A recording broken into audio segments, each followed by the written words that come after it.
Mula alas 7 ng umaga hanggang alas 9 ng gabi, isa ang presensya ni Marcela Marcy Recio sa mga hindi napapansin ngunit mahalagang bahagi ng Limena Grand Mall.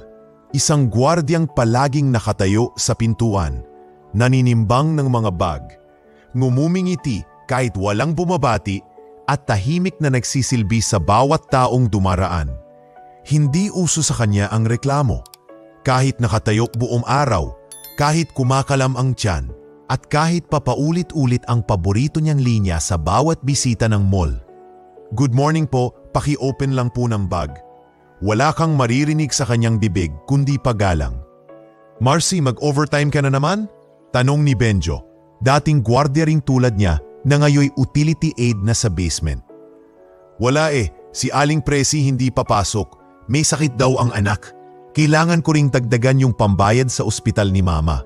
Sagot ni Marcy, sabay tingin sa cellphone na may lumang larawan ng kanyang ina na nakahiga sa hospital bed. Tahimik si Benjo habang tinititigan siya.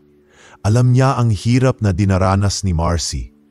Halos araw-araw na lang itong nagpapahinga ng 5 oras lang, nagbabaon ng tinapay at kape.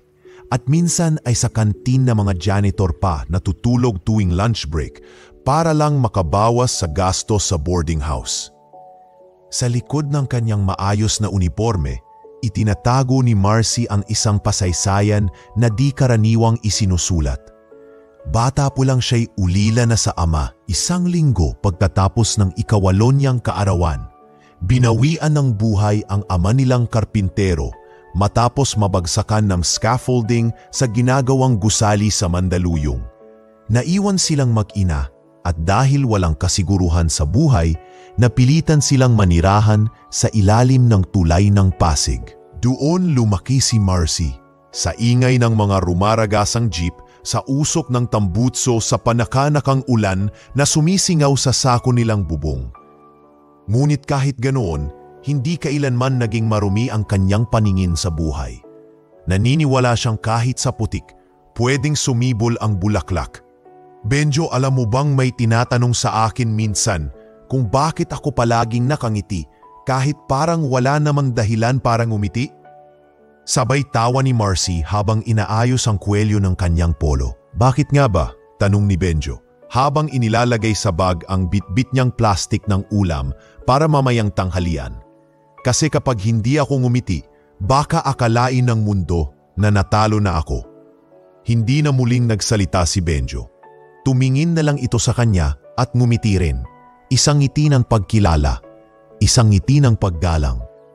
Sa bawat araw na lumilipas, mas lalo niyang pinagtitibay ang paniniwalang kahit isa lang siyang gwardiya, pwede pa rin siyang mangarap.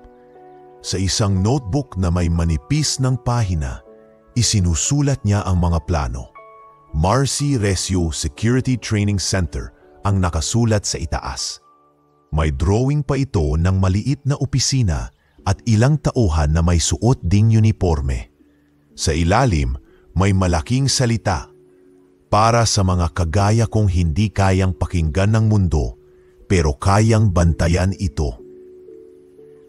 Isang gabi habang pauwi mula sa duty, napadaan siya sa footbridge na dating pinagtulugan nila ng kanyang ina.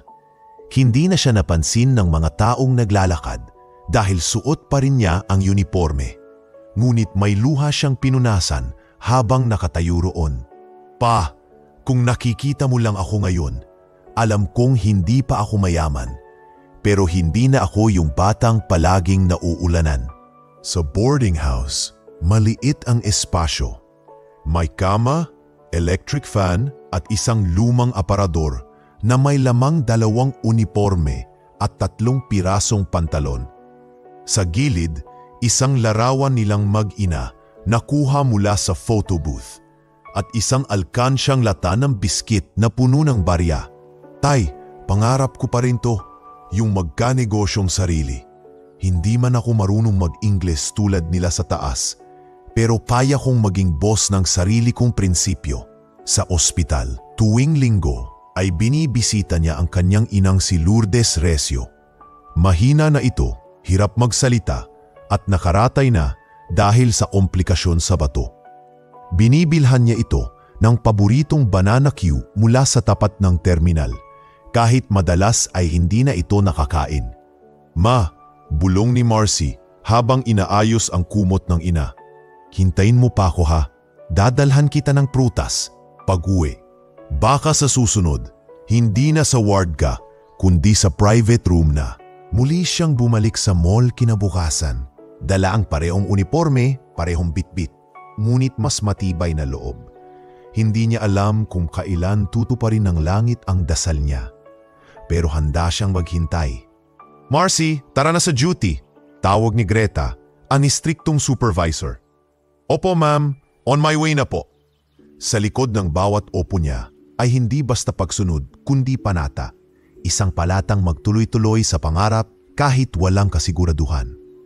At sa likod ng bawat pagbati sa customer ay isang sigaw na hindi naririnig ng mundo.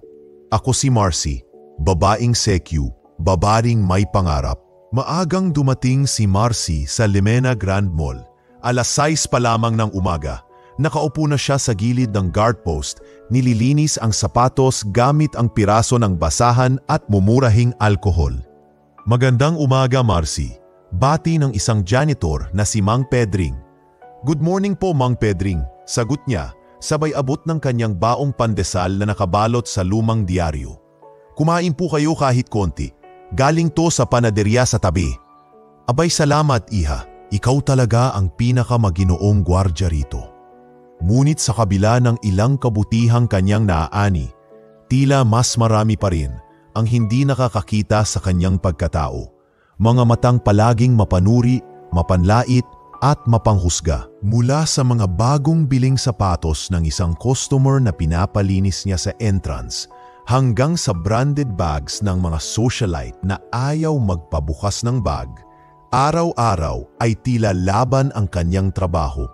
Hindi laban sa krimen, kundi laban sa pagiging maliit sa mata ng iba. "Day, totoo ba?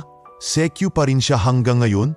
tanong ng isang empleyada ng boutique store habang pinapanood si Marcy sa CCTV monitor. Yuck, wala man lang improvement. Mukha pa rin kulang sa tulog, parang hindi naliligo. Sagot ng isa pa, sabay tawa. "Akala mo naman kung sino makatitig? Aba kung ako yan, mahihiya akong humarap sa tao." Ang mga ganitong komento, kahit hindi niya diretsang marinig, ay sumisirot pa rin sa hangin. Hindi niya kailangang makita ang kanilang mga bibig dahil ramdam niya ito sa kanilang tingin. Isang araw, habang binabantayan niya ang exit door ng East Wing, lumapit ang isang mataray na babaeng nakapula. Branded ang suot, alahas sa leeg at bitbit ay Chanel na bag. "Excuse me," sabi ng babae sa mapanlinglang na tono, "ikaw ba yung in charge dito sa pinto?" "Opo ma'am," magalang na sagot ni Marcy. "Then why don't you smile? My gosh, ang pangit mo nang tingnan, tapos mukhang galit pa. That's bad for business, okay?" "Pasensya na po ma'am. Hindi po ako galit, baka po pagod lang." "Ay nako, kung ako ang HR dito, tanggal ka agad. I can't stand this kind of aura. Ewan ko ba kung bakit ganyang itsura pa ang ginagawang frontliner." Hindi na sumagot si Marcy. Tumango na lamang siya at ibinalik ang kanyang tingin sa mga pumapasok. Ang boses ng babae, bagamat malakas, ay sinadyang lakasan pa para marinig ng mga ibang customer sa paligid. May mga nakarinig at nagsimulang magbulungan. May ilang nagtatawanan pa.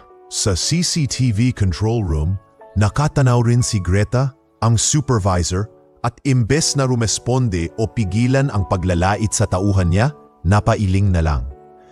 "Pasensya na talaga sa sekyong yan, ma'am. Minsan kasi parang may sariling mundo." Kinausap ni Greta si Marcy nang matapos ang duty niya ng tanghali. "Marcy, ano bang problema mo? Ang dami ng reklamo. Hindi ka daw palangiti, hindi ka daw approachable." "Ma'am, hindi po ako nagrereklamo. Ginagawa ko lang po yung trabaho ko." Trabaho mo rin ang maging presentable. Hindi yung mukha kang ewan. Mag-ayos ka naman paminsan-minsan. Bumili ka man lang ng mas maayos na moisturizer. Hindi na muling nagsalita si Marcy.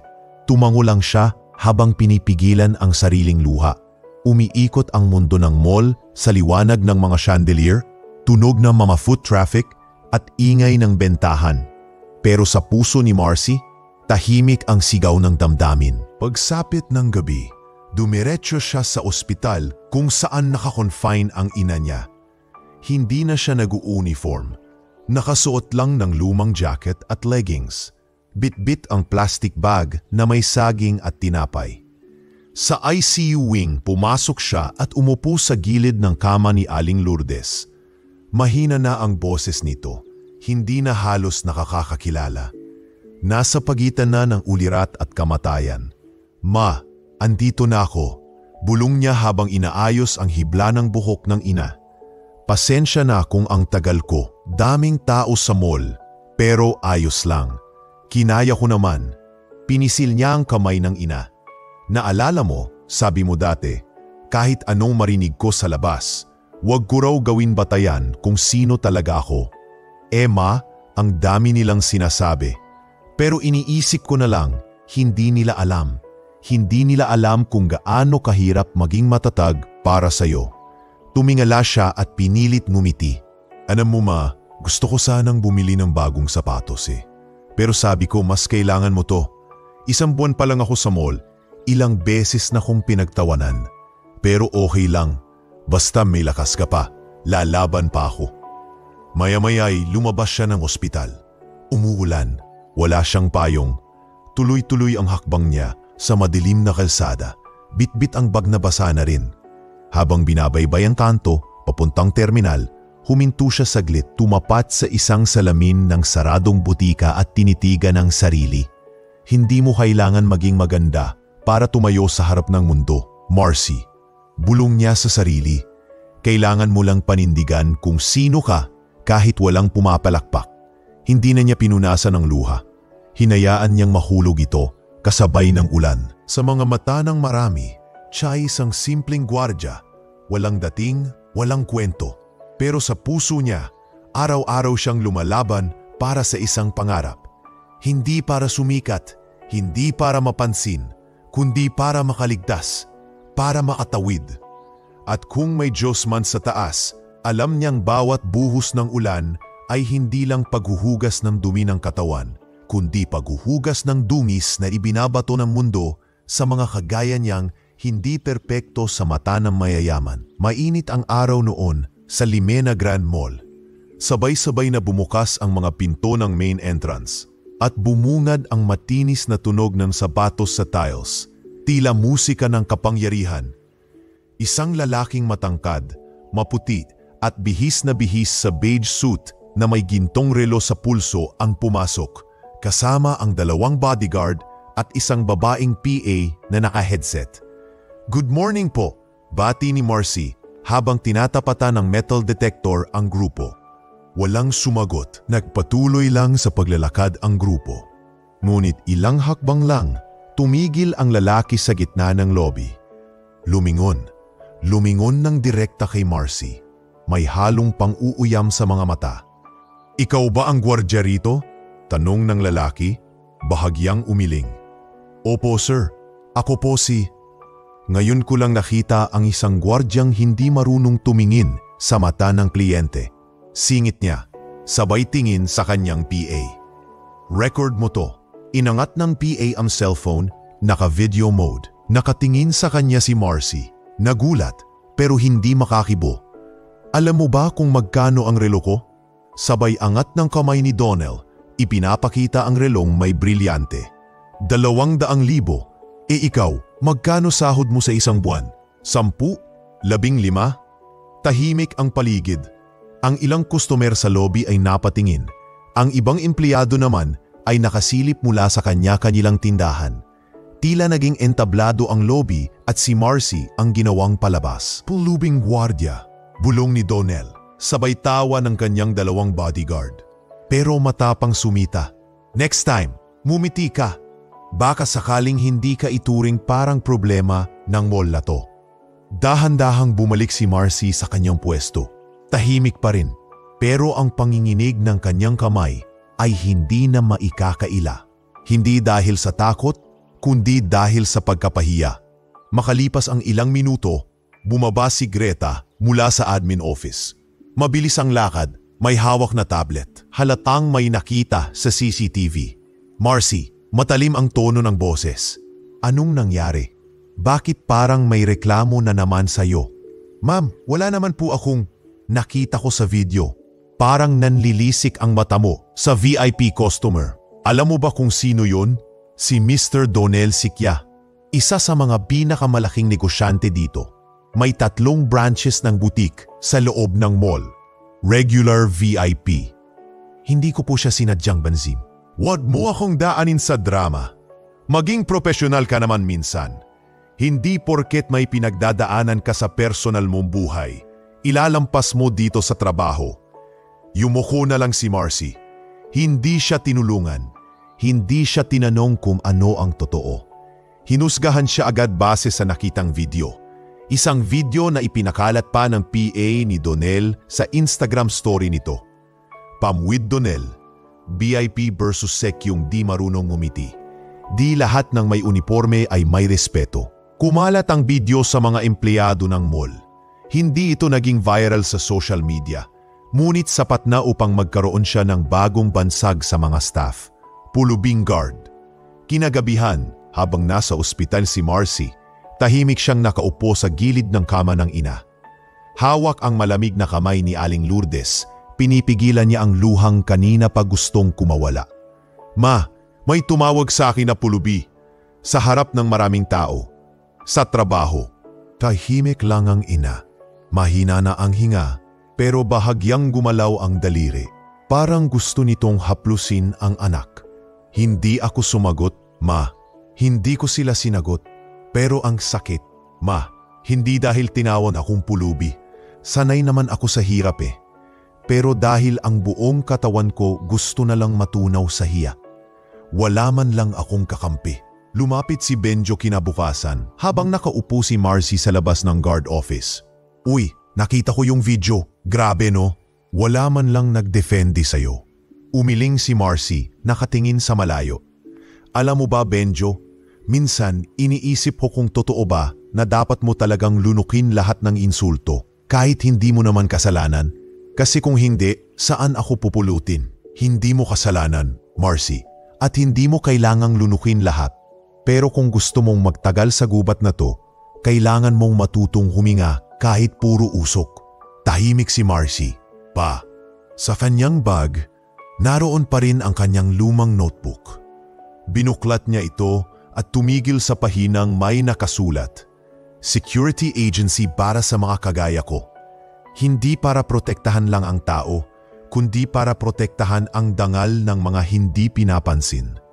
Sa bawat araw na lumilipas, palakas ng palakas ang agos ng kahihiyan. Pero hindi pa rin niya tinatalikuran ang trabaho. Dahil para kay Marcy, hindi lang ito trabaho. Ito ang pangakong hindi siya papayag na manatiling pulubi. Gabi na. Tapos na ang shift ni Marcy sa Limena Grand Mall at gaya ng nakasanayan, hindi siya dumiretso sa boarding house. Dumaan muna siya sa terminal sa likod ng mall. Isang lugar kung saan ang mga pahinante, kargador, janitor at security guard ay nagkakasalubong tuwing oras ng hapunan. May iisang karinderya roon na bukas hanggang hating gabi. Hindi man ganap na malinis ang paligid, masarap pa ring tumambay sa gilid ng waiting shed, kung saan sariwa ang ihip ng hangin at walang masyadong ingay ng mga mapanghusgang mata. Naupo siya sa tabi ng isang kahoy na upuan at inilabas ang kanyang baon. Isang lata ng sardinas, sinangag na kanin sa plastik at bote ng tubig.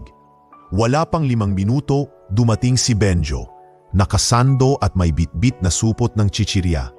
Uy, sardinas ulit? Tanong ni Benjo, sabay upo sa tabi. Oo pero masarap naman to. Mainit pa yung kanin. Ngumiti si Marcy habang binubuksan ang lata. Tahimik muna ang dalawa habang kumakain. Ramdam ni Benjo na may bumabagabag kay Marcy. Hindi nito kailangan tanungin. Kilala na niya ang dalaga. Lalo na kung pinipilit lang ngumiti kahit halatang may gustong ilabas na hinanakit. Alam mo, kanina, nandun na naman si Donel. Bungad ni Marcy, hindi tumitingin sa kausap. May dalang bagong relo. Tuwang-tuwa pa siyang ipakita sa kamera ng PA niya habang nilalait ako. Hindi pa rin siya nadadala sabat ni Benjo habang pinupunas ang kamay sa kanyang panyo. Ano na naman sinabi? Tinawag akong pulubing gwardiya. Sabi pa niya, hindi bagay sa isang mall na may brand ay may guard na mukhang tagalinis ng kanal. Nakatingin ang lahat, wala ni isang nagsalita. Natahimik si Benjo, nakayuko. Hindi niya alam kung anong mas mabigat, ang kabastusang natanggap ni Marcy o ang katahimikan ng mga taong sanay kakampi nito. Alam mo ba, Benjo, hindi ako nasasaktan dahil nilait niya yung suot ko. Sanay na ako. Pero yung tingin ng mga tao na para bang totoo lahat ng sinabi niya, dun ako nadudurog. Ano bang akala ng mga yon? Porket gwardya tayo, wala na tayong karapatang rumespeto sa sarili? Bumigat ang boses ni Benjo. Bigla silang natahimik nang huminto ang isang mamahaling itim na kotse sa gilid mismo ng terminal. Bumaba mula roon ang isang taong pamilyar, si Donel Siquia. Naka-long sleeves na designer, puting sapatos at dala pa rin ang kanyang entourage. Napatayo ang ilang mga tambay at tricycle driver. Kilala nila si Donel, palaging may eksena. Oh look! Ani Donel, sabay turo sa kinauupuan ni Marcy. Andyan pala ang paborito kong gwardya, kumakain ng gourmet food, sardinas sa plastic. Classy? Tumawa ang kanyang PA. Nagtawanan din ang ilang mga tambay, dala na rin ng takot o pagpapalakas ng loob sa harap ng makapangyarihan. Yung amoy nyo, mas malala pa sa basurahan ng mall, dagdag pa ni Donel. Sabay takit ng ilong na may exaggerated na ekspresyon. Napatayo si Benjo, halatang nanggigigil. Nakapamulsa pero nakapaling ang kamao. Tumayo rin si Marcy, hinawakan ang braso ng kaibigan. Benjo, huwag mahinang, sabi ni Marcy. Hindi siya ang problema, ang sistema ang problema. Inte Marcy, kailangan malaman niya may hangganan ng kayabangan niya. Singhal ni Benjo. Ngunit si Donel hindi natinag. Lumapit pa sa kanilang upuan. Uy kuya, gusto mo ba ng trabaho? Hindi mo kailangan suntukin ako para makakuha ng break. Pero sa itsura mong iyan, baka mas bagay kang tagabuhat ng grocery kaysa guard. Tahimik si Benjo. Nanatiling tikom ang kamao, umupo ulit, pinagpapawisan. Si Marcy, tahimik ring umupo, bumalik sa sardinas. Hindi na niya tiningnan si Donel. Alam mo sir, mahinawong sabi ni Marcy habang tinatapos ang pagkain. Mas mabuti ng amoy sardinas kesa sa amoy kasinungalingan. Tumigil si Donel, napangisi. Wow, philosophical na ang SECU. Don't worry, yan ang favorite ko. Mayabang na mahirap. Good luck sa buhay, Miss Sardines. Umalis na si Donel sa sasakyan. Iniwan ang ilang matang nakatutok pa rin kay Marcy. Kinabukasan, maagang tinawag si Marcy sa admin office. Umupo ka. Malamig na utos ni Greta habang binubuksan ang tablet. May feedback tayo galing kay Mr. Siquia. Na-offend daw siya kahapon. Ma'am, siya po ang lumapit. Siya po ang, wala akong pakialam kung sino ang lumapit. Basta ikaw ang staff. Ikaw ang may responsibilidad na umiwas sa gulo. Bakit ka nandoon sa labas? Hindi ba't off-duty mo na? Gusto ko lang pong kumain sa terminal. Dun lang po ako laging kumakain. Naglikha ka ng eksena. Hindi maganda sa imahe ng mall. Next time, iwasan mo yung mga tambay-tambay na yan. Tumango si Marcy. Walang laban. Kahit siya pa ang nilait, siya pa rin ang pinagalitan. Lumabas siya ng opisina. Sa bawat hakbang, ramdam niya ang bigat sa dibdib. Hindi dahil sa insulto ni Donel, kundi dahil sa katotohanang kahit gaano ka magpakumbaba, kung ikaw ang mahina sa mata ng sistema, ikaw pa rin ang laging mali. Ngunit sa likod ng kanyang katahimikan, isa na namang pahina ang naisulat sa kanyang kwento. Isa na namang dahilan upang hindi tumigil. Hindi niya alam kung kailan siya makakalaban ng patas. Pero isang bagay ang sigurado, hindi siya tatalikod sa prinsipyo. At sa puso ng bawat subo ng sardinas ay pangarap pa ring magka-agency. Hindi para maging mayaman, kundi para masabing kahit minsan may gwardiyang hindi nagpatalo. Habang patuloy na umiikot ang mga araw sa Limena Gun Mall, unti-unti ring napansin ni Marcy ang presensya ng isang lalaki na hindi katulad ng ibang customer. Tahimik ito, madalas mag-isa, lagi lang nakaupo sa sulok ng food court. Suot ay simpleng polo at faded jeans, may bitbit na lumang attaché case at palaging may kape sa harap niya. May edad na ito, siguro nasa early 40s, maputi ang buhok sa gilid pero maayos ang tindig. Sa unang tingin, iisipin mong ordinaryong empleyado lang. Baka accountant o retired teacher, pero may kakaiba sa mga mata niya. Laging parang may inaalala. Benjo, bulong ni Marcy isang tanghali habang nagpapatrol sila sa food court. Yung lalaking yun, napansin mo? Araw-araw na lang nandyan. Sumulyap si Benjo. Ah, si kuya? Oo, matagal na yan. Di mo ba alam, minsan nahuli ng mga guard dati kasi akala pulubi. Yun pala, may sariling sasakyan. Matindi. Napailing si Marcy. Minsan talaga mabilis manghusga ang tao. Parang ikaw lang, sagot ni Benjo sabay ngiti. Pero yan si kuya, mabait yan. Di namamansin pero kung mumiti, parang alam ang buong kwento mo. Lumipas ang ilang araw. Isang hapon, habang patapos na ang shift ni Marcy, biglang nagkaroon ng kaguluhan sa eskalator ng East Wing. Marcy! Sigaw ng isang janitor. May nadulas! Tumakbo agad siya. At doon niya nakita ang lalaking palaging nasa food court. Nakadapa, may hawak pang tumalsik na kape at bahagyang nanginginig. Ay sir! Nako! Sandali lang po! Yumuhod si Marcy at inakbayan ang lalaki. Huwag po kayong gagalaw muna. May masakyan po ba? Kaunti lang sa tuhod, mahina at kalmadong tugon nito. Nagmadali kasi ako. Dumating ang iba pang gwardya, ngunit bago pa man makialam ang mga ito, tinulungan na ni Marcy si Ellison tumayo. Sa kabila ng utos ni Greta na manatili lang siya sa kanyang post, pinilit niyang ihatid si Ellison sa klinik. Marcy! Sigaw ni Greta mula sa taas ng eskalator. Kanino ka humingi ng permiso? Ma'am, nadulas po si Sir. Kailangan tingnan sa klinik. Wala pa po yung ibang medic kanina. Bumalik ka sa post mo pagkatapos niyan. Pag-uusapan natin tumamaya. Hindi na lang sumagot si Marcy. Hinatid na si Ellison ng maingat. Tinapik sa likod at inayos ang upuan nito sa loob ng klinik. Pasensya na po sir. Dapat po inaalalayan talaga sa eskalator, lalo na kung basa yung sapatos. Napangiti si Ellison. Wala yon. Salamat sa pag-alalay. Mas okay na to kaysa masaktan ng husto. Tahimik ang ilang minuto bago siya muling nagsalita. Anong pangalan mo, iha? Marcy po, Marcela Recio. Ikaw ang gwardya sa main entrance, di ba? Opo, ako po yung palaging nakatayo doon. Madalas po akong hindi pansinin, pero ayos lang. Muling ngumiti si Ellison. Alam mo, bihira na ang mga tulad mo. Marespeto, may kusa, may malasakit. Hindi lahat ng may uniforme ay may ganyang puso. Namula si Marcy. Sanay siyang laitin, hindi purihin. Hindi niya alam kung paano sasagot. Salamat po sir. Bulong niya. Ginagawa ko lang po yung trabaho ko. Pero hindi trabaho lang yan.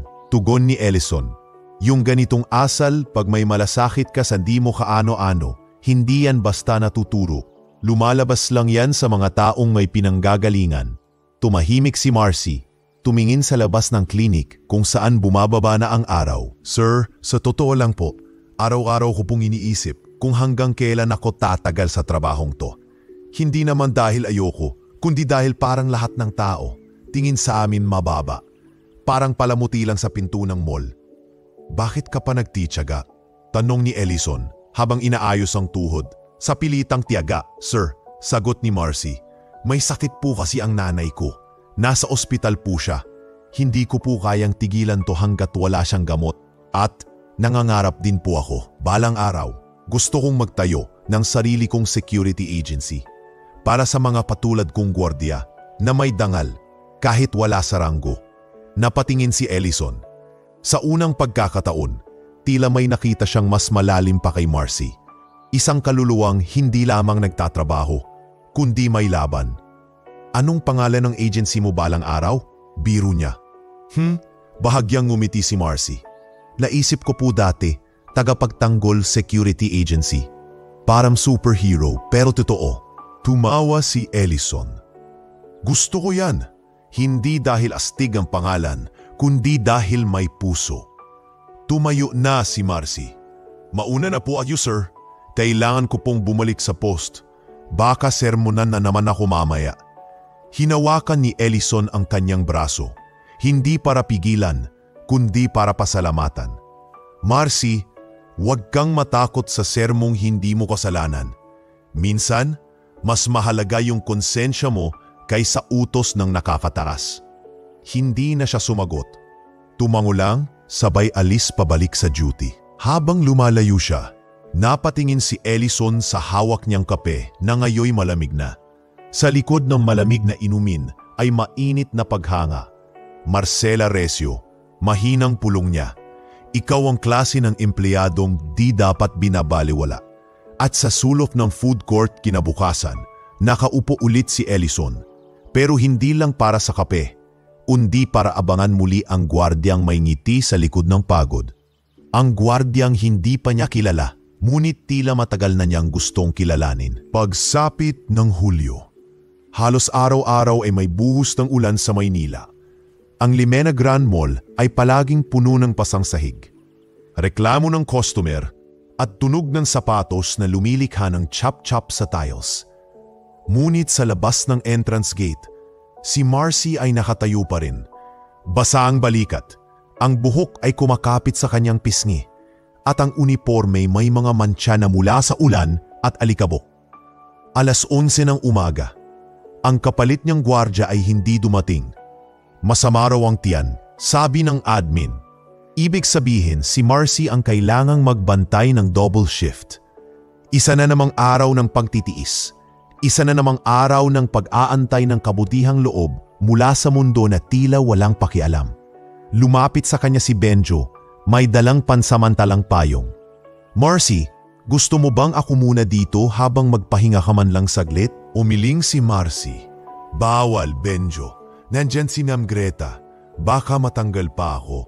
Ayos lang to. Sanay naman akong mabasa. Baka magkasakit ka niyan. Hindi mas mahal ang gamot kaysa sa sweldo ko. Pag hindi ako pumasok, wala akong maibibigay sa ospital. Hindi pa man natatapos ang pag-uusap nila ay dumating ang isang pamilyar na sasakyan, ang itim na SUV ni Donel Siquia. Umulan palalo, kasabay ng pagbaba ng lalaki mula sa likurang pinto ng kotse. May bitbit siyang umbrella escort, nakapormang puting Amerikana at may dalang mamahaling paper bag na may logo ng isang high-end brand. Napahinto si Donel nang mapansin si Marcy sa entrance. Aba, andyan ka pa rin? Taas kilay niyang tanong. Hindi ka pa rin natanggal? Mumiti si Marcy, hindi dahil sa tuwa, kundi bilang pagsubok na huwag patulan. Duty ko po ngayon, sir. Tumingin-tingin si Donel sa paligid na para bang may audience siya. Alam mo, bagay ka talaga dyan, nakabilad sa ulan, kasi yan ang ganti sa pagiging mahirap mo. Yung hindi kayang magtakip ng ulan, hindi rin kayang takpan ng kahihiyan. Napakagatlabi si Marcy. Hindi siya sumagot, ngunit sa loob-loob niya, tila may tinusok na bubog sa kanyang puso. Ang lamig ng ulan ay walang-wala kumpara sa lamig ng pambabastos ng lalaking ito. Biglay naputol ang tensyon ng eksena nang may sumigaw mula sa loob ng mall. Bata! Bata! Nagkagulo sa second floor. May isang batang babae, mga 5 taong gulang, ang nadulas habang pababa sa escalator.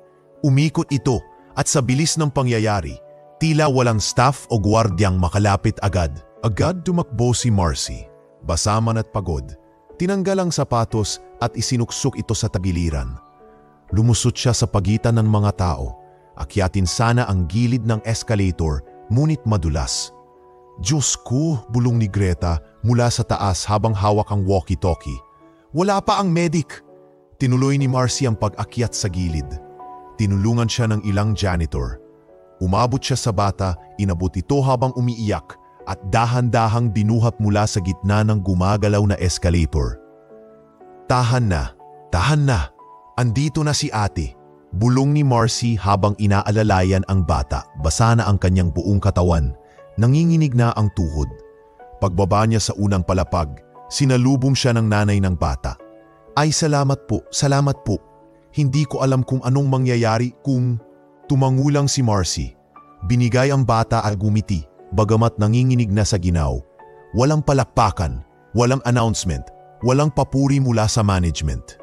Sa sulok ng food court, may isang lalaking palihim na nanonood mula sa kanyang mesa, si Ellison Velayo. Tahimik, walang sinabing kahit ano, ngunit sa kanyang mga mata may bakas ng pagkabighani. Ang ginawang iyon ni Marcy para sa kanya ay higit pa sa serbisyo. Isa iyong sakripisyo ng taong handang masaktan para sa iba. Kinahapunan, habang nagbibihis si Marcy sa locker room, may dumating na tawag mula sa ospital. Miss Recio, ito po si Dr. Velarde. Kailangan na po nating isalang sa operasyon ang nanay niyo. Wala na po tayong ibang pwedeng pagpaliban pa. Hindi agad nakasagot si Marcy. Napaupo siya sa bench at napayuko. Parang sabay-sabay na bumagsak ang ulan, ang luha at ang bigat ng mundo sa balikat niya. Magkano po ang kailangan? Tanong niya. Bagamat alam na niya ang sagot, nasa 80,000 po ang initial deposit. Hindi niya alam kung saan kukunin yun. Wala siyang ganoong halaga. Ang savings niya ay halos 3,000 lang sa alkansya. Tinawagan niya si Benjo. Tinawagan niya ang tanging pinsan niya sa probinsya. Wala. Sa araw ding yon, bumalik siya sa entrance post. Nakaupo, kahit nanginginig pa rin sa ginaw. Nakatingin sa ulan. Panginoon, bulong niya. Ang dami ko nang nilunok. Ang dami ko nang tiniis. Pero ngayon, paano pa? Sa mga mata ng mall, isa lang siyang gwardya. Sa mata ng mga empleyado, isa lang siyang taong hindi dapat pinapansin. Pero sa araw na iyon, sa isang sulok ng mall, sa isang lalaki na matagal nang nanonood sa kanya, isang bagay ang nabuo. Hindi lang siya basta gwardya. Isa siyang bayani na hindi humihingi ng kapalit.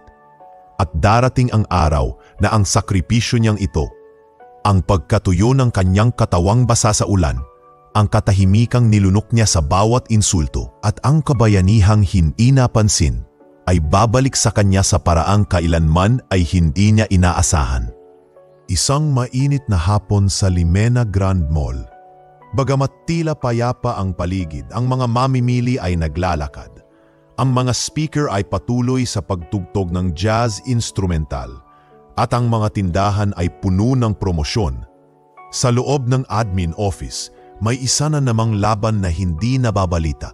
Si Marcy, nanginginig sa kaba, humarap sa mesa ng HR. Sir, ma'am, magalang niyang simula habang hawak-hawak ang kanyang barong na basa pa sa ulan kagabi. Hihingi lang po sana ako ng tulong. May emergency po kasi sa nanay ko. Kailangan po siyang operahan agad. Napatingin ang dalawang empleyado ng HR sa isa't isa. Si Ma'am Roxy, ang senior HR officer na may matalim na titig at madalas ay walang pasensya, agad inangat ang kanyang salamin sa mata. Loan request na naman? Tanong nito. Marcy, ilang buwan ka pa lang dito. Wala ka pa sa minimum requirement para makautang. Opo ma'am, pero kahit partial lang po sana. Kahit 20,000 pesos lang muna. Isusuko ko na lang po yung susunod kong sahod. Huwag lang po sana mapabayaan si mama. Tahimik. Sandali lang, ngunit tila habang buhay ang katahimikang yon para kay Marcy. Grabe ka girl, sabat ng isa pang HR staff, sila Lane. Yung sahod mo nga, hindi pa bayad sa kuryente ko eh. Tapos gusto mong umutang ng ganyang kalaki. Tumawa ito, kasabay ang pigil na hagikhik ng isa pang HR assistant. Ano ba yan Lane? Ani Ma'am Roxy. Bigyan mo nga siya ng seminar sa budgeting. Bumuntong hininga si Marcy. Hindi siya umiyak, hindi siya nagalit. Tumango lang siya, tahimik na tumalikod at lumabas sa opisina na parang walang nangyari. Pero sa loob-loob niya, unti-unti na siyang nauupos. Sa bawat hakbang niya papalabas ng admin office, dala niya ang bigat ng pagkatalo. Hindi lang sa sistema, kundi sa pag-asang masasalba niya ang ina bago mahuli ang lahat. Pagdating sa parking area ng mall, sa dulong bahagi kung saan nagpa-park ang mga delivery truck, umupo si Marcy sa sementadong gilid. Hindi niya alintana kung madumi o kung may dumadaang tao. Hindi na niya rin pinigilan ang sarili. Dahan-dahan, kumatak ang mga luha. hanggang sa tuluyan ng bumigay. "Sorry po ma, ginawa ko na po lahat." "Lahat," bulong niya sa sarili habang nakayuko at hawak ang dibdib. Pero bakit ganon? Wala pa rin, kulang pa rin. Sa di kalayuan, isang lalaki ang nakatayo. Si Ellison, bitbit ang lumang attache case, ay palabas na sana ng mall papuntang parking slot kung saan naroroon ang luma niyang kotse. Ngunit napatigil siya nang makita ang isang pamilyar na figura. Si Marcy, nakaupo sa gilid, halos hindi na makakilos. Tahimik siyang lumapit. Walang bitbit na kamera, walang kasama, walang hangin ng kayabangan. Isa lang siyang taong pinipigilang tumulo rin ang luha sa nakita. "Marcy?" Mahinang tawag niya. Nagulat si Marcy. Mabilis siyang tumayo at pinunasan ang mukha. "Sir, akala ko po wala na po kayo sa loob. Papunta na sana ako sa sasakyan, pero nakita kita." Nagkatinginan sila, saglit lang, ngunit sapat na upang basahin ni Ellison ang lalim ng iniiyak ni Marcy. "Gusto mo ba ng tulong?" Maingat na tanong ni Ellison. Umiling si Marcy. "Sir, salamat po, pero ayos lang po ako. Pasensya na kung nakita niyo po akong ganito. Hindi ko po sadya." Hindi sumagot si Ellison. Inilabas niya ang isang brown envelope mula sa attache case. Manipis lang, ngunit halatang may lamang pera. "Inalok ko to hindi para kaawaan ka. Gusto ko lang sanang kahit papaano may magbigay sa iyo ng pangalawang hangin." Hindi agad kinuha ni Marcy ang sobre. Tumingin siya sa envelope, tapos kay Ellison, tapos muling ibinalik ang tingin sa lupa. "Sir, hindi po ako kawawa. Hindi ko sinabing kawawa ka. Gusto ko lang pong umangat, pero sa sarili kong paraan. Gusto ko pong magsikap kaysa umasa. Kahit mabagal, kahit mahirap." Napatitig si Ellison sa dalaga, sa uniforme nitong may batik ng ulan, sa sapatos nitong kupas, sa mata nitong puno ng takot, pero matapang pa ring tumitig. "Kung lahat ng empleyado ko ganyan ang puso," bulong ni Ellison sa sarili, "baka wala nang ganitong karaming problema sa mundo." Tahimik ang paligid, walang tunog kundi ang ihip ng hangin at ilang yabag na mga delivery crew. Umakyat muli si Marcy sa kanyang guard post. Tuyo pa rin ang kanyang kamay, hindi tinanggap ang envelope. "Salamat po, sir," ani Marcy bago siya tuluyang tumalikod. "Pero ang dignidad ko po, kahit mahirap ako, yun lang ang yaman kong ayokong ipamigay." Naiwan si Ellison sa parking area. Hawak pa rin ang brown envelope. Ngunit ngayong gabi, hindi lang siya isang lalaking umiinom ng kape sa food court. Ngayon, isa na siyang lalaking may misyon. Alamin kung sino si Marcy at tulungan siyang makita ng mundong hindi siya isang ordinaryong gwardiya, kundi isang huwaran ng dangal sa panahong ang dangal ay madalas natatapakan. Isang linggo ang lumipas mula noong tinanggihan ni Marcy ang brown envelope ni Ellison. Mula noon, nanahimik siya. Hindi na masyadong nakikipag-usap. Hindi na rin masyadong nakikitang tumatawa kasama si Benjo. Ginagawa pa rin niya ang kanyang trabaho tulad ng dati. Tahimik, maayos, disiplinado. Ngunit ang kanyang ngiti, tila nawalan na ng lakas. "Uy Marcy," bati ni Benjo habang inaabot ang tubig sa kanya. "Bakit parang hindi ka na ikaw?" Ngumiti si Marcy, pilit. "Pagod lang siguro. Tsaka, parang wala naman akong silbi sa mata ng mga tao rito.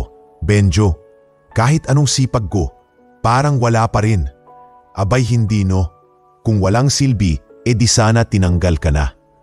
Umupo si Benjo sa tabi niya. "Minsan kasi, hindi mo lang alam, may mga taong humahanga sa'yo. Palihim." Ngunit bago pa sila makapagpatuloy sa usapan, dumating na naman ang itim na SUV. Alam na nila agad kung sino ang laman nito, si Donel Siquia, ang pinakakilalang VIP ng mall. Hindi kailangan ng anunsyo. Tumigil ang ilang empleyado. May mga sales lady sa loob ng boutique na lumabas pa ng pinto para silipin ang eksena. "Good morning po, sir," bati ni Marcy. Paos ang tinig ngunit may paggalang pa rin. Ngunit imbes na tumango, nilapitan siya ni Donnell. Nakasuot ito ng bagong blazer, may dalang coffee cup, at naka-Ray-Ban pa kahit nasa loob ng mall. "Nandito ka pa rin?" tanong nito. Malakas ang boses na sinadya para marinig ng mga taong nasa paligid.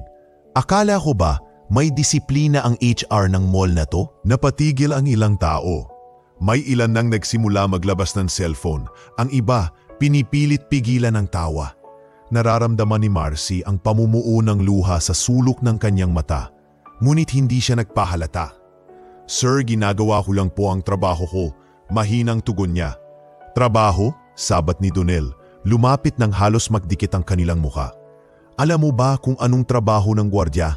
Pangalagaan ang seguridad ng lugar, hindi para sirain ang imahe ng mall." Sa tuwing makikita ka ng mga kliyente, parang naririnig ko sa isip ko, nasa squatters ba ako? May umalingaw-ngaw na haghik-hik mula sa gilid. Isang grupo ng mga batang staff sa milk tea shop ang nagtatawanan habang nakatutok ang phone kay Marcy. "Sir," bulong ni Marcy, "pakiusap po. Huwag mo akong sir dyan. Hindi ako nabibili ng paawa-awa mong muka." Sabay tapon ng coffee cup sa basurahan sa tabi ng poste.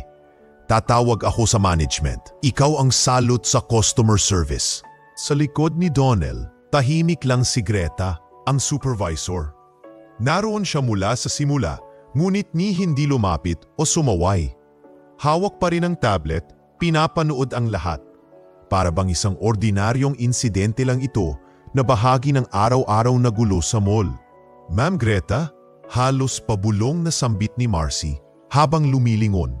"Ma'am, pakisabi naman po kay sir na wala akong ginagawang masama." Tumingin si Greta, pero imbes na magpakita ng simpatya, kiningnan lamang niya si Marcy mula ulo hanggang paa at iniling ang ulo.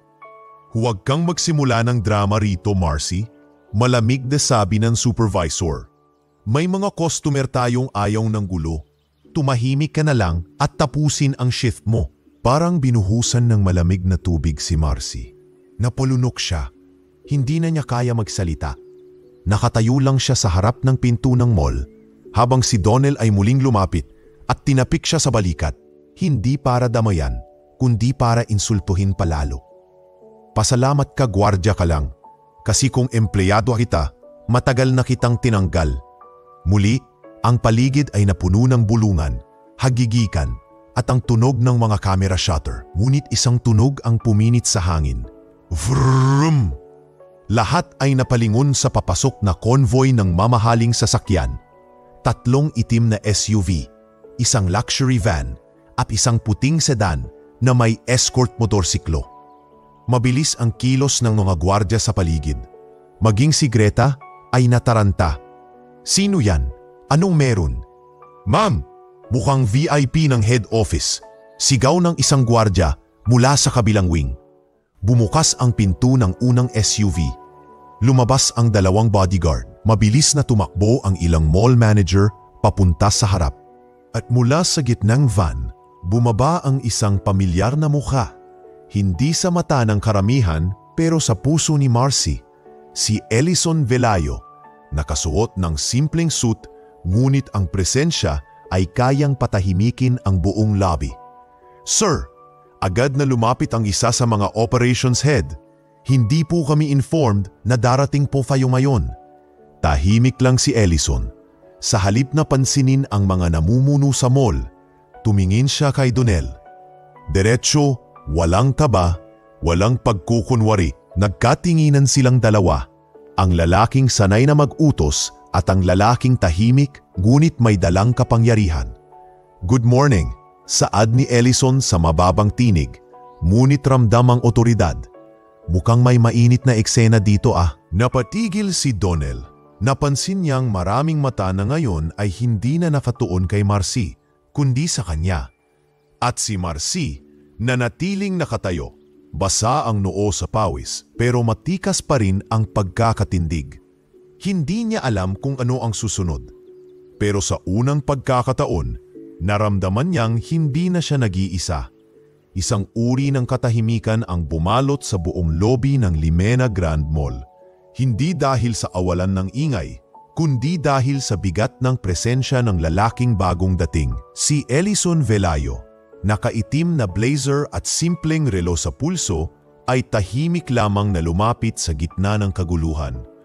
Ang kanyang lakad ay hindi mabilisan, ngunit bawat hakbang ay tila may kasamang bigat na nagpatahimik sa paligid. "Sir, good afternoon po." Halos sabay-sabay ang mga tagapamahala ng mall na lumapit sa kanya. Kanya-kanyang ayos ng buhok, hawak ng clipboard at pilit ng ngiti sa mukha. "Pasensya na po, hindi po kami informed sa arrival nyo. Magpapatawag po kami ng..." "Wag na," mahinang sabi ni Ellison. Pinigilan ang kanyang tauhan na sumagot pa. "Alam kong hindi ako inaasahan, pero sakto ang dating ko." Lumingon siya kay Marcy na nanatiling nakatayo, walang imik. Sa kabila ng pagod, luha at hiya, nanatili siyang matikas. Pero sa kaloob-looban niya, hindi niya na alam kung anong mangyayari. Hawak niya ang kanyang radyo sa kamay, tila anino ng kanyang responsibilidad. Ngunit sa totoo lang, gusto na niyang maglaho sa sandaling iyon. Lumingon naman si Ellison kay Donnell na nakangising hilaw ngunit halatang kabado. Nagtangkang sumalubong ng biro. "Oy, Sir Ellison, ikaw pala yan. Nagkakataon lang, medyo may konting misunderstanding dito sa..." "Misunderstanding?" tanong ni Ellison. Tahimik ngunit mariin ang tinig. Tumigil ito sa tapat mismo ni Donnell. "Misunderstanding ba ang paulit-ulit mong pambabastos sa empleyado ko?" "Sir, hindi naman sa ganun. Hindi ko naman siya sinaktan, nagbibiro lang." "Hindi biro ang ulit-ulit na insulto," putol ni Ellison. "At hindi mo dapat nilalait ang mga taong nagsusumikap. Wala kang karapatang bastusin ang mga taong nagbibigay ng serbisyo rito." Lahat ay natahimik. Pati ang PA ni Donnell ay dahan-dahang ibinaba ang hawak na cellphone. Ang mga empleyado, mga staff, maging ang ilang mga customer ay napatigil sa kanilang paglalakad. Ang ibang nagvi-video. Binaba na rin ang kanilang phones, tila nahiya sa sarili. "Alam mo ba kung sino ako?" mahinang tanong ni Donnell, tinataasan ng sarili. "Oo," sagot ni Ellison. "Kilala kita. Pero ang tanong, alam mo ba kung sino ako?" Muling natahimik si Donnell, wala siyang maisagot. "I'm Ellison Velayo," saad ni Ellison, tumingin sa lahat ng naroroon. "Ako ang may-ari ng Limena Grand Mall at ako ang nagsabing walang sinuman, kahit gaano pa karami ang perang dala mo, ang pwedeng magpahiya ng isang tapat na empleyado." Parang umalingaw-ngaw ang kanyang boses sa buong lugar. May ilang napamura sa gulat. Ang iba'y napatingin sa isa't isa, tila hindi makapaniwala. Pati si Greta, na kanina patahimik sa likod, ay napaatras. Hawak pa rin ang kanyang tablet, natigilan sa kinatatayuan. Si Donnell naman ay hindi makatingin sa mga tao. Ang dating palaban at mayabang ay tila nabura sa isang iglap. Inabot siya ng kanyang PA sa braso. "Sir, tara na po. May meeting pa tayo." Mahinang paalala ng assistant nito. Halatang nais na lang makalayo. Hindi na nagsalita si Donnell. Tahimik siyang tumalikod at kasunod ng kanyang PA, nagmamagaling pumasok muli sa SUV. Pagkaalis niya, saka muling bumalik ang mga bulungan. Hindi para pintasan si Marcy, kundi upang usisero't mamangha. Siya pala ang owner? Grabe si Sir Ellison, tahimik lang pero ang lakas ng dating. "Di ko inakala," pinagtanggol niya si Marcy. "Lord si Ate Guard, buti pa siya, pinansin ni may-ari mismo." Si Marcy naman, nanatiling tahimik. Hindi niya alam kung anong mararamdaman. Gusto niyang magpasalamat, ngunit tila hindi niya kayang magsalita. Sa kanyang dibdib, naghalo ang hiya, pasasalamat at isang bagay na matagal na niyang hindi nararamdaman: pagkilala. Lumapit si Ellison sa kanya. "Marcy," mahinang tawag. Napatingin siya, namumugto ang mata, nagpigil ng luha. "Sir, salamat," sabi ni Ellison. "Salamat sa pagiging matatag. Kahit hindi ka pinoprotektahan ng iba." "Hindi ko po alam kung anong sasabihin ko." Nanginginig ang tinig ni Marcy. "Hindi ko po inaasahan to." "Hindi mo kailangang magsalita. Sa ginagawa mo pa lang, sapat na." Sa di kalayuan, Lumapit si Greta. Sir Ellison, humihingi po ako ng paumanhin sa lahat ng nangyari. Hindi ko po alam na. Wala ka bang napansin? Malamig na putol ni Ellison. Kung naging mas mapanuri ka sa mga ginagawa ng mga staff mo, baka hindi na umabot sa ganito. Hindi na nakasagot si Greta. Yumuko lang siya. Bakas ang pagkahiya. Wala ng araw na yon. Maraming bagay ang nagbago. Hindi na pinagtatawanan si Marcy sa hallway. Maging ang mga dating bulunggera sa milk tea shop ay ngayon ay magalang ng gumababi. Si Greta, tila may malaking pagbabago rin. Mas maingat sa mga sinasabi at tila may pilit na kabaitan tuwing kausap si Marcy. At si Ellison, bagamat bihira pa ring makita sa mall, ay iniwang bukas ang pinto para sa anumang kailangan ni Marcy. Ngunit para kay Marcy, hindi ang pagkakakilala kay Ellison ang pinakapunto ng lahat, kundi ang pagkakataong ipinaglaban ang dangal sa panahong madali na lang ipagpalit ang tahimik na pagtitiis sa galit na pwedeng isumbat. Ngayong araw, hindi siya pinahiya. Ngayong araw, siya ang pinagtanggol. Makalipas ang 3 araw mula sa mainit na eksena sa lobby ng Limena Grand Mall, tumanggap si Marcy ng isang tawag mula sa HR. Ngunit sa pagkakataong ito, hindi galit o reklamo ang laman ng usapan. Ipinatawag siya ni Sir Ellison Velayo para sa isang espesyal na lunch meeting sa opisina ng Executive Wing. Isang lugar na madalas ay dinadaanan lang ni Marcy at ng iba pang empleyado, ngunit kailanman ay hindi nila naranasang pasukin. Nakasuot siya ng pinakamalinis niyang uniforme. Pinlansya pa ni Benjo ng maaga at maingat siyang naglagay ng pulbo upang hindi gaanong halata ang puyat at pagod. Habang nakasakay sa elevator, paakyat ng ika-8 palapag, mabilis ang tibok ng anyang dibdib. Pagkabukas ng pinto, bumungad sa kanya ang receptionist. "Good morning, Ma'am Marcy. Please follow me." "Ma'am?" Bulong niya sa sarili. Ako ba yung tinatawag niyang ma'am? Tinala siya sa isang silid na may malaking glass window na tanaw ang lungsod. Sa gitna ay isang mahabang mesa na may 2 upuan. Sa dulo nito, naroon si Ellison. Naka-dark blue na polo at nakangiti. "Good morning, Marcy." Bati nito. "Salamat at pumunta ka." "Sir, salamat din po sa paanyaya. Pasensya na po kung medyo hindi ako sanay sa ganito." Sagot ni Marcy habang maingat na umupo. "Walang dapat ihingi ng pasensya. Ikaw ang dahilan kung bakit narito tayo." Habang nagsisimula ang pagkain, isang simpleng lunch na binubuo ng grilled fish, vegetable salad at malamig na juice, tahimik si Marcy. Pero sa kabila ng simpleng setup, dama niya ang kakaibang paggalang. Wala ang usual na pangmamaliit, walang nagmamasid na mapanlait. Sa pagkakataong ito, siya ang panauhin. "Marcy?"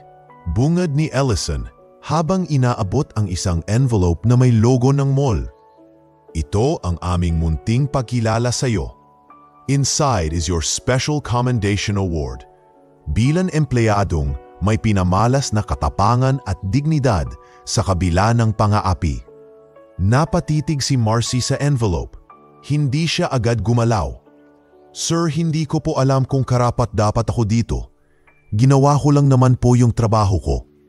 Maraming gumagawa ng trabaho nila, Marcy, pero iilan lang ang gumagawa nito ng may prinsipyo kahit nasasaktan na sila.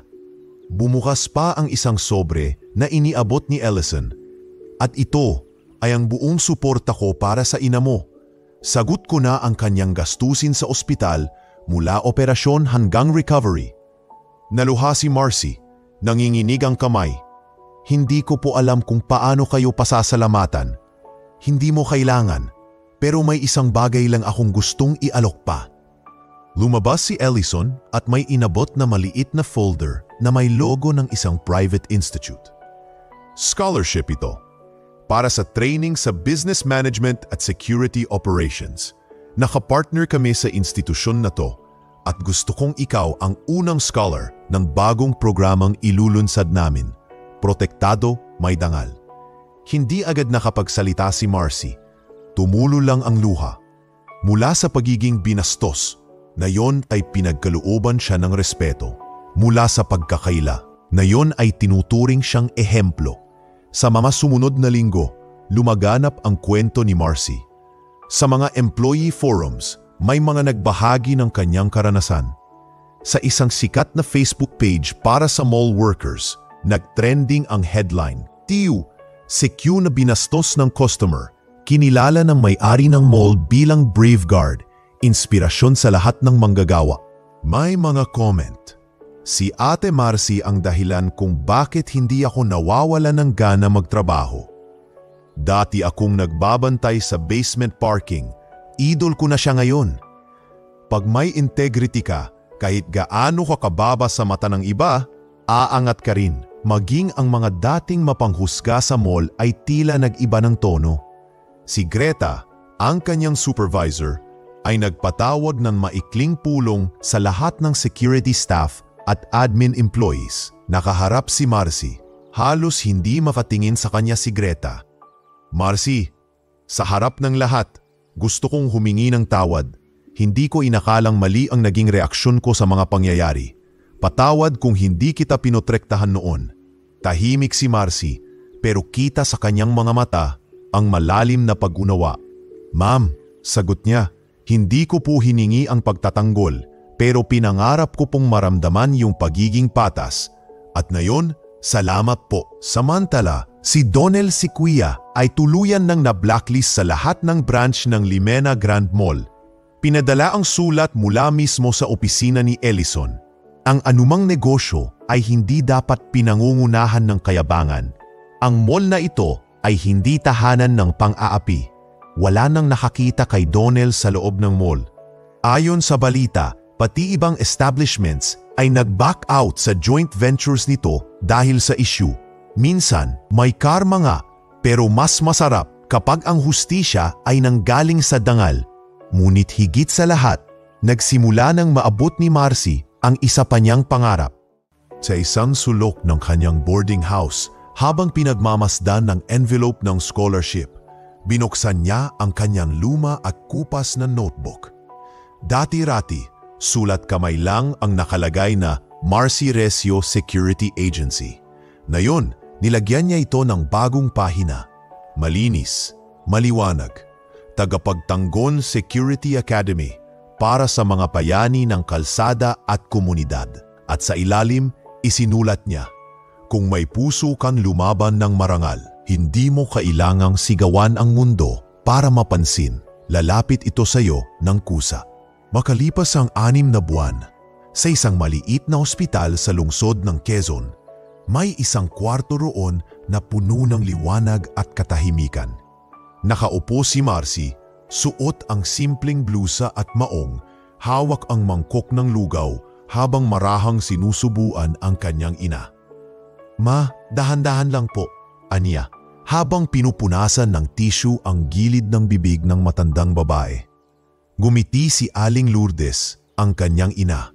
Ngayon ay mas malakas na, mas maaliwalas ang mukha kaysa noon. "Ang sarap ng lugaw mo ngayon, anak," sabi nito. "Parang may halong tagumpay." Napangiti si Marcy. "Sikreto yan, ma. Pinaghalong pawis, dasal at konting sardinas." Tumawa sila pareho, hindi ng ngiting alanganin o ngiti ng pagtatakip, kundi ng ngiting may kasamang pagluwag ng dibdib. Sa wakas, pagkatapos ng sunod-sunod na ulan ng pagsubok, narito na ang liwanag. Sa tulong ng scholarship at personal na suporta ni Ellison, unti-unting bumangon si Marcy. Nagtapos siya ng maikling kurso sa Business and Security Management sa loob lamang ng 3 buwan. At mula sa perang inipon niya at mula sa kaunting donasyon ng ilang mabubuting tao, nagtayo siya ng isang maliit na security training center sa Bulacan, malapit sa baryong pinagmulan ng kanyang ina. Sa harapan ng isang dating bodega na ginawang classroom, nakatayo ang tarpaulin, Tagapagtanggol Training Center, para sa mga dating gwardiya na gusto pang mangarap. Araw-araw, umaabot ng 20 estudyante, puro dating security guard, dispatcher o trabahador na gustong mag-level up. Hindi lang disiplina ang itinuturo ni Marcy, kundi dangal, malasakit, at kakayahang magsimula muli kahit ilang ulit na nagisantabi ng mundo. Ma'am Marcy, tanong ng isa sa mga estudyante, si Rico, dating night shift guard sa isang kondo. Hindi ba kayo natatakot nagsimula ng ganito?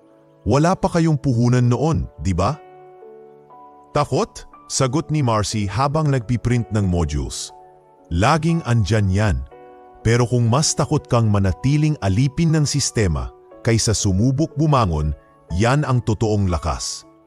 Tila ito ang naging dahilan kung bakit dumami ang humahanga sa kanya. Isang araw, habang abala siya sa pag-aayos ng training schedule, tinawagan siya ni Benjo. Marcy, pinag-uusapan ka sa radio show. Ha? Radio show? Gulat niyang sagot habang hawak ang tsinelas. Yung kwento mo, pinalabas sa isang podcast. Yung tungkol kay Donnell, kay Sir Ellison at sa training center mo. May nagsulat daw sa social media, tapos viral na. Pagbukas niya ng cellphone, bumungad sa kanyang headline. Dating Sekyu, ngayon ay tagapagturo ng dangal, kilalanin si Marcy Recio. May mga comment na nagpayak sa kanya. Ikaw ang dahilan kung bakit proud ako maging janitor. Sana lahat ng boss gaya ni Sir Ellison. Hindi mo kailangan ng titulo para magpakita ng tunay na leadership. Lumipas pa ang mga linggo at muli siyang pinuntahan ni Ellison. Sa pagkakataong ito, hindi bilang may-ari ng mall, kundi bilang isang kaibigan. Marcy, kailanan ka namin sa Limena Grand Mall, ani Ellison, habang nakatayo sa labas ng training center. Gusto kong tumulong ka sa HR bilang consultant, lalo na sa mga programang may kinalaman sa empleyado, gaya ng dignidad, ethics at respeto sa frontline staff. Natigilan si Marcy. Ako, sir? Consultant? Walang ibang mas karapat-dapat. Mas alam mo ang tibok ng bawat trabahador kaysa sa kahit sinong may degree. At mas alam mo kung gaano kahalaga ang pagrespeto sa tao, anuman ang suot. Kinanggap ni Marcy ang alok. Ngunit sa kabila ng pag-angat ng kanyang estado, nanatili siyang simple. Wala siyang mamahaling kotse. Nakasakay pa rin siya sa jeep araw-araw. Wala siyang bagong cellphone. Madalas ay bit-bit pa rin niya ang lumang notebook na may burado ng Tagapagtanggol Security Agency sa pamalat.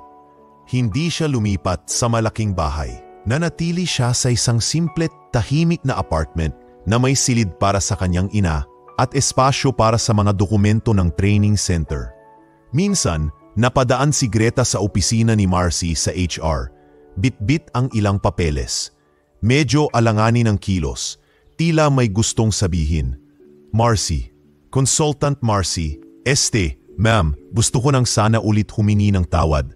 Hindi ko alam na magiging ganito ang direksyon mo. At mas lalo, hindi ko alam na ganito mo rin babaguhin ang direksyon namin. Ngumiti si Marcy sabay abot ng isang tasa ng kape. Hindi na mahalaga kung sino tayo noon, Ma'am Greta. Ang mahalaga, ano na tayo ngayon at anong klasing pagtrato ang kaya pa nating ibigay sa mga taong akala ng marami wala ng halaga. Hindi lahat ng tagumpay ay may fanfare. Hindi lahat ng panalo ay may fireworks. Minsan, sapat na ang simpleng pagbabalik ng respeto sa sarili.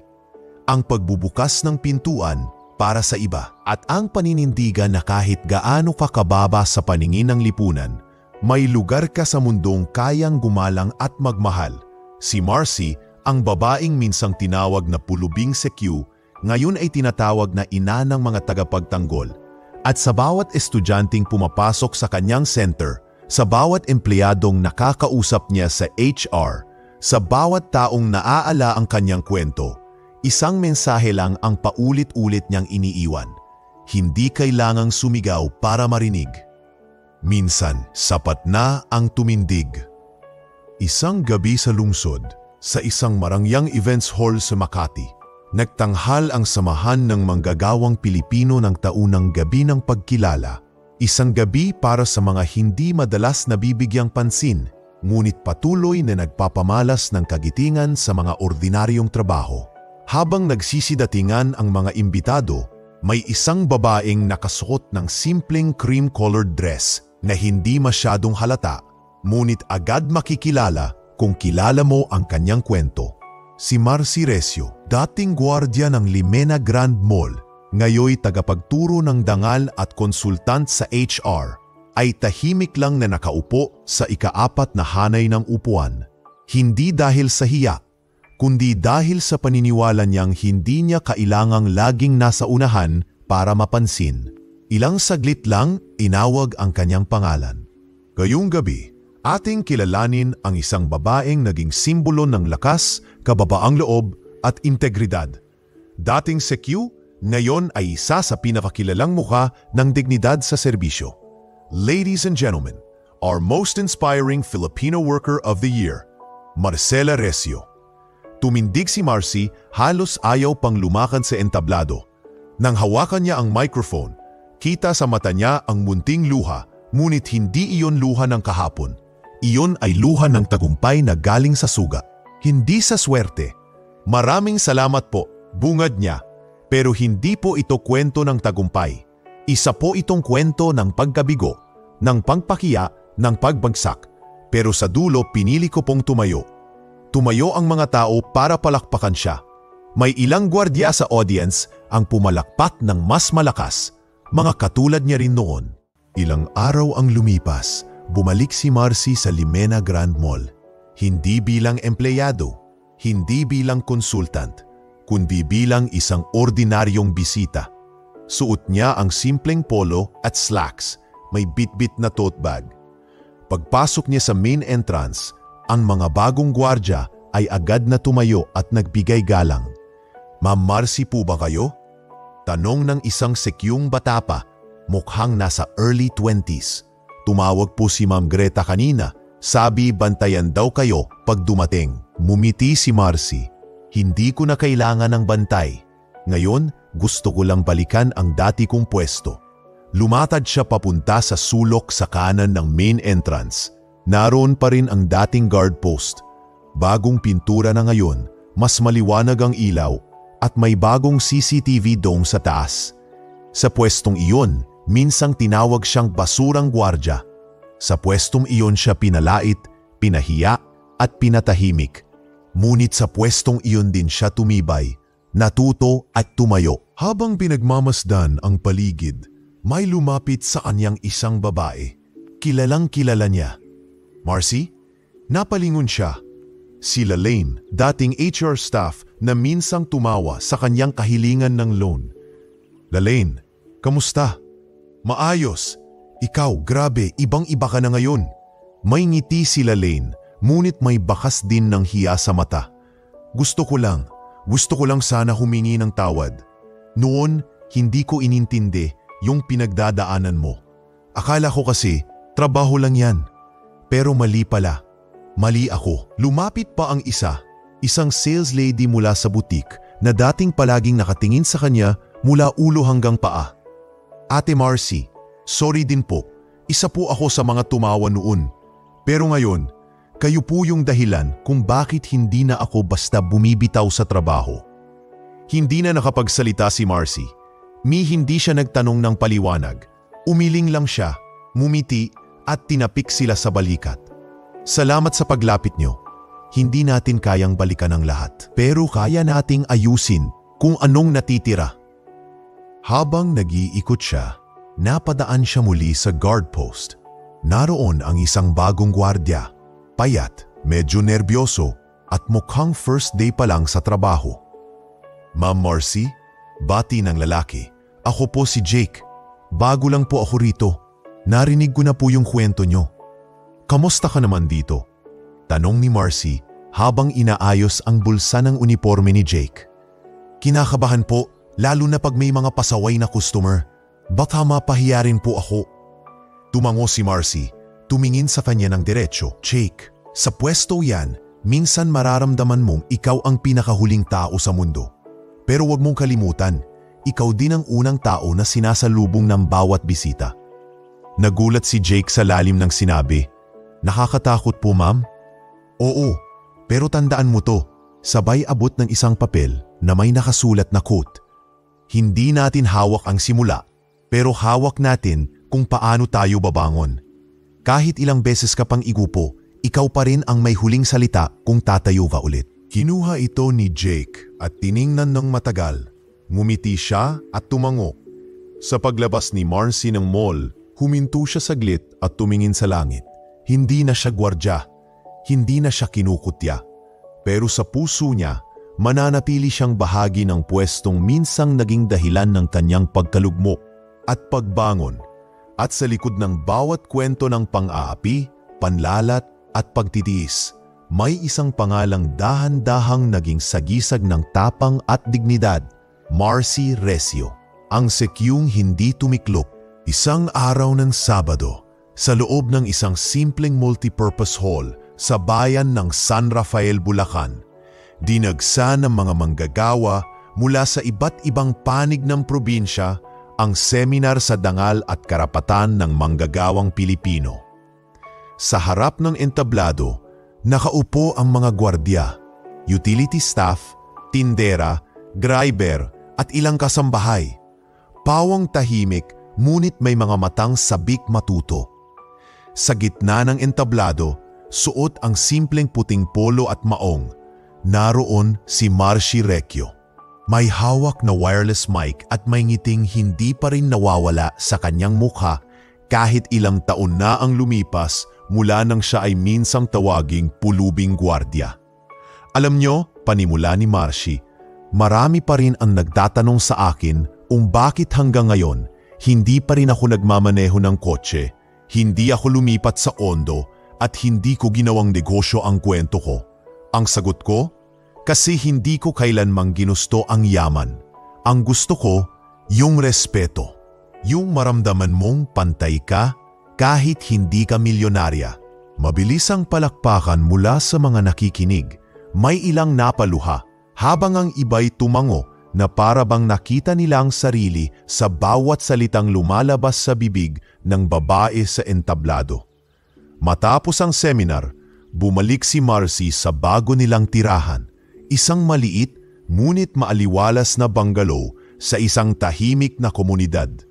Walang gate na bakal, walang mamahaling sasakyan, pero may hardin na may mga tanim na gulay at may swing sa harapan kung saan madalas umupo ang kanyang ina. Anak, may bisita ka. Bati ni Aling Lourdes, ngayon ay masigla na at kayang nang lumakad nang hindi na inaakay. Sa may salas, naroon si Benjo, ngayon ay opisyal na katuwang ni Marcy sa pagpapatakbo ng Pagapagtanggol Training Center.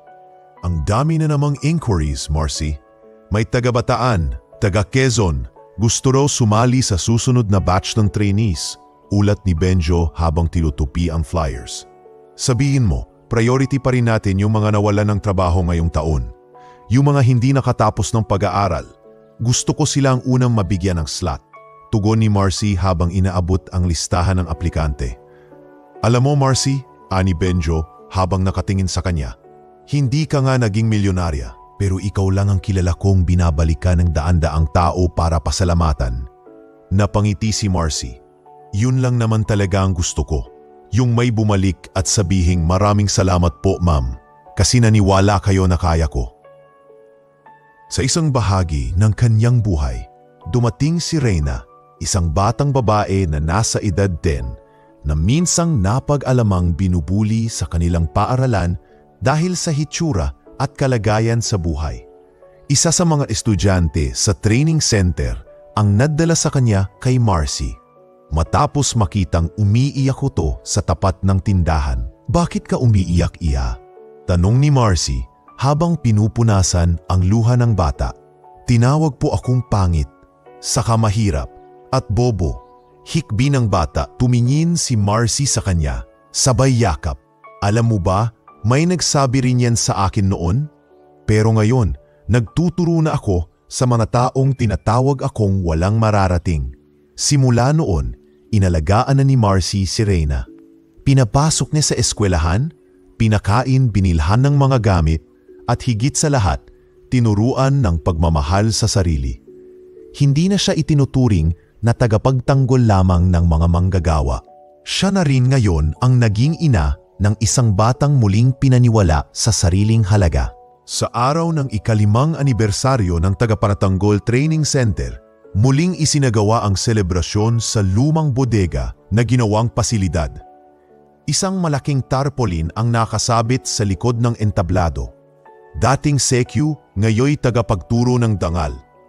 Sa gitna ng entablado, kinunan ng litrato si Marcy habang hawak si Reyna, may mikropono sa isang kamay at yakap sa kabila ang kanyang inang si Aling Lourdes. May isang mamamahayag mula sa lokal na TV station ang nagtanong, "Ma'am Marcy, kung mabibigyan kayo ng pagkakataon na baguhin ang inyong nakaraan, ano po ang babaguhin ninyo?" Sandaling natahimik si Marcy. Tumingin siya sa kanyang ina, kay Reyna at kay Benjo, na abalang nagpapakain ng mga bisita. "Wala po," sagot niya. "Dahil kung hindi ako tinawag na pulubing gwardya, baka hindi ko nakita ang yaman ng respeto. Kung hindi ako binastos sa harap ng maraming tao, baka hindi ko naisip na kaya kong maging tagapagtanggol ng iba. At kung hindi ako pinatahimik noon, baka hindi ako natutong magsalita ngayon para sa mga walang boses." Habang palubog ang araw, dumaan si Marcy sa gilid ng training center kung saan nakaukit sa pader ang kanyang paboritong kasabihan. "Hindi natin hawak ang simula, pero hawak natin kung paano tayo babangon." Tumigil siya, pinunasan ang bahagyang dumi sa sulok ng ukit, saka tumingin sa kalangitan na tila may pasasalamat sa lahat ng nangyari. "Salamat Diyos ko," bulong niya. "Kahit hindi ako naging milyonarya, binigyan mo ako ng kayamanang hindi kailanman mananakaw, ang respeto ng tao at ang paniniwala sa sarili." At sa huling eksena ng kanyang kwento, si Marcy ay nakangiti, hindi bilang tagumpay ng isang babae, kundi bilang tagumpay ng bawat nilalait, binababa at tinatanggihan na patuloy pa ring bumabangon. Wakas, kung umabot ka sa dulo ng kwentong ito, salamat sa paglalakbay kasama si Marcy, ang babaeng minsang tinawag na pulubing gwardya, pero pinatunayan sa buong mundo na ang dignidad ay hindi nasusukat sa sweldo, sa kasuotan, o sa estado sa buhay. Ang kanyang kwento ay paalala para sa ating lahat na sa mundong madalas pumili ng maganda kaysa sa mabuti at ng mayaman kaysa sa marangal, may mga taong tahimik lang lumalaban para sa tamang pagtrato, at sa huli, sila rin ang tunay na nagtatagumpay. Dahil sa dulo ng bawat paghamak, may pagkakataon tayong pumili, magpatalo o tumindig, at si Marcy, hindi lang siya tumindig. Nagtayo siya ng landas para sa iba. Hanggang sa susunod na istorya, huwag kalimutang i-like, mag-comment kung ikaw ay na-inspire, at i-share ito sa iba. At syempre, mag-subscribe sa Alon ng Istorya para sa mas marami pang kwentong bumabalot sa puso't bumabangon sa dangal. Hanggang sa muli.